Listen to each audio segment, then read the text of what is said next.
আজকে না মা মাংস রান্না করার সময় একটু অন্য পদ্ধতিতে রান্না করলো। আমার সবসময় তো উনি ম্যারিনেট করে রাখে, আজকেরও তেমনই রেখেছিল। কিন্তু কিছু কোষ মাংস ওখান থেকে তুলে উনি একটু না কড়াইতে তেল দিয়ে একটু ভেজে নিয়েছিল। বলেছিল কড়াইতে ওই কোষ মাংসগুলো একটু ভেজে নিলে ওটা শক্ত হয়ে যায়। মানে ছিবড়েগুলো সাধারণত খেতে পছন্দ করি না, তাই একটু ওইরকম রান্না করেছি এই যা।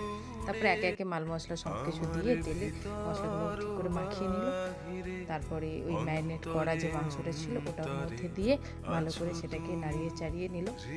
অ্যাকচুয়ালি আমি না রান্না করতে একটু একটু করে পারি, কারণ আমি বসে বসে রান্না দেখতে ভালোবাসি। মা রান্না করলে আমি বসে থাকি, আমি যাই রান্না করবো না কেন বসে বসে দেখি, আর দেখে দেখে সেগুলোকে অল্প অল্প করে শিখেও নিই। কারণ রান্না না পারাটা একটা মানে লজ্জাজনক ব্যাপার, এটা প্রত্যেকটা মানুষের শেখা উচিত।